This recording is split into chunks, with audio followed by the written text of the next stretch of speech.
अरहंताणम नमो अरहंताणम नमो अरहंताणम। तंत्र शास्त्र में 5 तत्वों की मीमांसा की है। पृथ्वी तत्व, जल तत्व, अग्नि तत्व, वायु तत्व और आकाश तत्व, ये 5 तत्व हैं। और इन 5 तत्वों के 5 इंद्रिय होते हैं, ज्ञानेन्द्रिय और 5 कर्मेंद्रिय। जल तत्व में सारे रस आ जाते हैं। जितने दुनिया में रस हैं वे सब जल तत्व की सीमा में आते हैं। जल तत्व का इंद्रिय है जिह्वा, ज्ञानेन्द्रिय है जिह्वा, और उसका कर्मेंद्रिय है जननेन्द्रिय। बहुत गहरा निकट का संबंध है। जननेन्द्रिय का और जिह्वा का गहरा संबंध है, दोनों जल तत्व के संबंध हैं। जैसे ही जिह्वा को रस ज्यादा मिलेंगे कामुकता बढ़ेगी। जल तत्व दोनों को सिंचन देगा, दोनों को पुष्ट करेगा। संबंध होता है। अग्नि तत्व, उसका ज्ञानेन्द्रिय है चक्षु। आपको यह पता है गुस्सा आदमी को आता है। गुस्से का पहला लक्षण क्या होता है? कोई आदमी कहेगा कि उसे तो तत्काल गुस्सा आ गया, आंखें लाल हो गई। गुस्सा होने का मतलब आंखें लाल हो गई। अग्नि तत्व बढ़ा, गुस्सा आया और आंखें लाल हो गई। फिर त्योरियां चढ़ती है, भ्रिकुटी तनती है। पर आंखें तो लाल होनी चाहिए। यह कैसे हो सकता है कि गुस्सा आए और आंखें सफेद रहे? यह कैसे संभव हो सकता? बिल्कुल संभव नहीं हो सकता। आंखें लाल हो जाती है और लाली इतनी बढ़ती है कि शायद बाहर तक भी आ जाती है। रामायण का एक प्रसंग है। राम के सामने चर्चा हो रही थी कि सीता, महासती सीता जिस बनिका में थी, वाटिका में, उसके फूल कैसे थे? सीता से पूछा गया। सीता ने कहा सफेद फूल थे। हनुमान ने कहा नहीं, ये ठीक नहीं है, लाल फूल थे। अब भला दोनों प्रत्यक्षदर्शी, सीता भी प्रत्यक्षदर्शी और हनुमान भी प्रत्यक्षदर्शी, किसको झुटलाया जाए, किसको सही माना जाए? राम ने कहा भी ये कैसे? सीता ने कहा नहीं, बिल्कुल सफेद थे। हनुमान ने कहा नहीं नहीं, गलत बात है, बिल्कुल लाल थे। विवाद बढ़ गया। राम ने कहा विवाद मत करो, दोनों बातें सही। बड़े लोग बड़ी उठपटांग बातें कह देते हैं कभी कभी। उसके फूल कैसे थे? सीता से पूछा गया। सीता ने कहा सफेद फूल थे। हनुमान ने कहा नहीं, ये ठीक नहीं है, लाल फूल थे। अब भला दोनों प्रत्यक्षदर्शी, सीता भी प्रत्यक्षदर्शी और हनुमान भी प्रत्यक्षदर्शी, किसको झुटलाया जाए, किसको सही माना जाए? राम ने कहा भी ये कैसे? सीता ने कहा नहीं, बिल्कुल सफेद थे। हनुमान ने कहा नहीं नहीं, गलत बात है, बिल्कुल लाल थे। विवाद बढ़ गया। राम ने कहा विवाद मत करो, दोनों बातें सही। बड़े लोग बड़ी उठपटांग बातें कह देते हैं कभी कभी। दोनों बातें सही कैसे? एक सही होना चाहिए। दोनों सामने देखने वाले, एक कहता लाल और एक कहता सफेद, और राम कहते हैं दोनों सही हैं। यह तो मतलब हुआ दोनों को राजी रखने का प्रयत्न। राम ने कहा नहीं, बिल्कुल सही हो। हनुमान ने कहा बिल्कुल सही कैसे हो सकता है, मैं सही हूं। सीता ने कहा नहीं, तुम गलत हो, मैं सही हूं। राम ने कहा दोनों सही हो। कैसे? कि सीता शांत थी, शांतिमय थी, उसकी आंखों से श्वेत अमृत की धारा बह रही थी, सब फूल सफेद थे। और हनुमान, तुम जब लंका में गए तो तुम गुस्से में चूर थे, क्रोध की आवेश में थे, तुम्हारी आंखें लाल थी, तुम्हें सारे फूल लाल दिखाई दे रहे थे। दोनों बातें सही हो गई।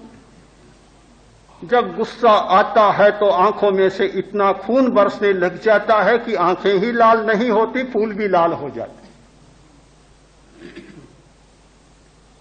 जब हम सूक्ष्म नियमों को जानते हैं तो वास्तव में पता चलता है कि इन पदार्थ के रसों का संयम किए बिना कामुकता को कम नहीं किया जा सकता।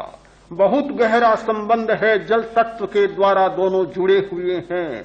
एक को सिंचन मिलेगा, जीव को सिंचन मिलेगा तो जननेन्द्रिय को सिंचन अपने आप मिलेगा। ये नहीं हो सकता कि जीव को तो आप पूरा पोषण देते चले जाएं, पूरा स्वाद देते चले जाएं, जीव के अंकुरों को, स्वादंकुरों को तृप्त करते चले जाएं और जननेन्द्रिय को बस में करने की बात भी आप करते चले जाएं।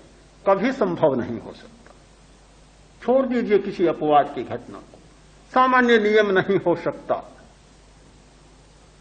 अध्यात्म ने इन नियमों की खोज की, एक नहीं, उदाहरण के रूप में एक बात मैंने प्रस्तुत की, एक नियम की थोड़ी सी व्याख्या की।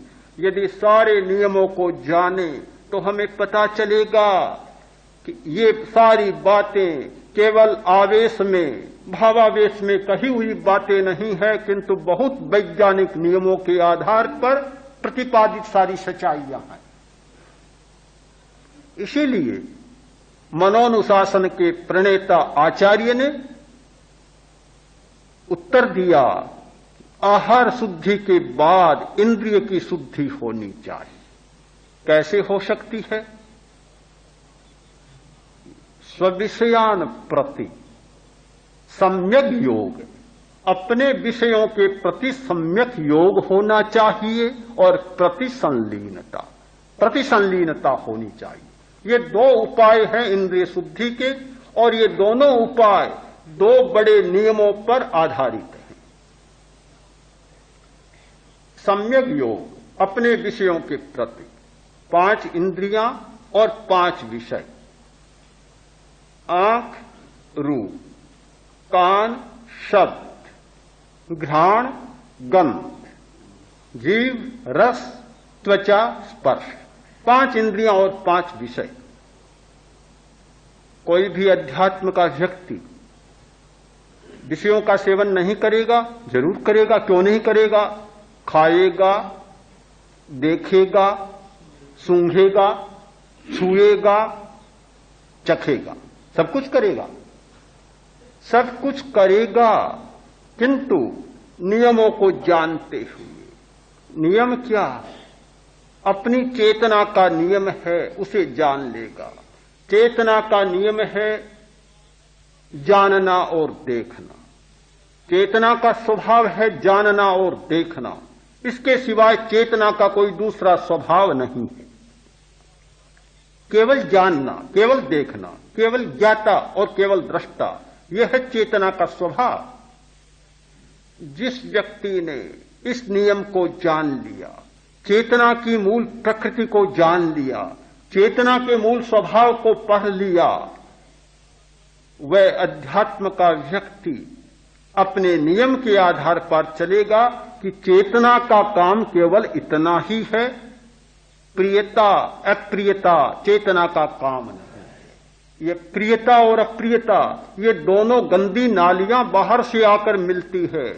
जो पानी पीने के लिए आ रहा है पाइपलाइन से, वह तो बिल्कुल साफ फिल्टर किया हुआ पानी है, किंतु बड़े शहरों में कभी कभी ऐसा होता है कि पाइपलाइन में दूसरी लाइनें भी मिल जाती है, जलमल की लाइनें भी साथ साथ हो जाती है। दिल्ली जैसे शहरों में बहुत बार ऐसा होता है कि मल की लाइन भी मिल जाती है, पानी सारा गंदला बन जाता है। ये बड़े शहरों की दुर्व्यवस्था, आज के कॉरपोरेशन की, महानगर परिषदों की ऐसी व्यवस्था होती है कि यह गड़बड़ हो जाती है। हमारे जीवन के कॉरपोरेशन की भी व्यवस्था कभी कभी गड़बड़ाई होती है कि जहां चेतना की शुद्ध निर्मल स्वच्छ धारा बहती है, उसके साथ साथ कसाय की धारा भी मिल जाती, वह गंदी धारा भी आकर मिल जाती है। हम शुद्ध पानी को भूल जाते हैं, शहर में रहने वाले लोगों की भांति गंदा पानी पीने को मिलता है, तो फिर विषय को नहीं जानते, ज्ञेय को नहीं जानते, किंतु उस विषय को विकार बनाकर जानते। विषय विकार बन जाता है, पानी गंदा बन जाता है, विषय विकार बना, और फिर क्या होगा? फिर रूप हमारे लिए रूप नहीं रहेगा, या तो प्रिय होगा या अप्रिय होगा, या तो अच्छा होगा या बुरा होगा। फिर रस हमारे लिए रस नहीं रहेगा, या तो स्वादिष्ट होगा या अस्वादिष्ट होगा, प्रिय होगा या अप्रिय होगा। आज की हमारी सारी दृष्टि चेतना की दृष्टि नहीं, ज्ञेय की दृष्टि नहीं, ज्ञाता की दृष्टि नहीं, किंतु प्रियता और अप्रियता की दृष्टि है। हर पदार्थ को या तो प्रिय मानते हैं या अप्रिय मानते हैं, या किसी से प्रेम करते हैं या किसी से घृणा करते हैं। घृणा करते हैं, घृणा इसीलिए चलती है प्रेम करते हैं, और प्रेम इसीलिए चलता है कि घृणा करते हैं। एक कभी नहीं हो सकता। कोई आदमी कोरा प्रेम करे कभी संभव नहीं, और कोई आदमी कोरी घृणा करे ये कभी संभव नहीं। प्रेम है, प्रियता है तो घृणा भी करनी पड़ेगी, और घृणा करते हैं तो प्रियता भी करनी पड़ेगी। यह सम्यक योग का अर्थ अपने विषयों के प्रति सम्यक योग, अर्थात ज्ञेय को ज्ञाता की दृष्टि से जाने और प्रियता और अप्रियता के भाव को निकाल दें। ये इंद्रिय शुद्धि का पहला उपाय। पानी बिल्कुल फिल्टर हो जाएगा, स्वच्छ हो जाएगा, और ये जो गंदी नालियां मिल रही है वे अलग हो जाएंगी। दूसरी बात, प्रतिसंलीनता। हमारा अभ्यास है कि हम बाहर की ओर ही ज्यादा देखते हैं। हमारी सारी लीनता पदार्थ के प्रति है, बाहर के प्रति है। बाहर में उलझ जाते हैं। बच्चा जहां खड़ा होता है वहीं लीन हो जाता है, वहीं देखने लग जाता है, वहीं देखने लग जाता है। मेरी अपने जीवन की घटना है। छोटा था, 10 बरस का भी होने वाला था लगभग। कलकत्ता गया, मेरे पारिवारिक लोग साथ में थे। कोई शादी थी घर में, बाजार में गए सामान खरीदने के लिए। कलकत्ता बड़ा शहर, मैं तो छोटे गांव में, बिल्कुल छोटे गांव में रहने वाला। इतना बड़ा शहर कभी देखा ही नहीं, सोचा भी नहीं, सोच तो जानता भी नहीं था, कभी नहीं सोचा। इतना बड़ा शहर, इतनी बड़ी दुकानें, इतना बड़ा बाजार। चला गया, अब दुकान में इतनी चीजें मैंने कहां देखी, तमकोर में कहां पड़ी है, पूरा 2-4 दुकानें भी पूरी नहीं। दुकानें हैं तो चीजें भी कहां, कल्पना भी नहीं होती थी, इतनी बड़ी बड़ी दुकानें। वे तो सामान खरीदते रहे, मैं दुकान को एक तक देखता रहा। वे तो सामान खरीद कर आगे चले गए और मैं अकेला देखता ही रह गया।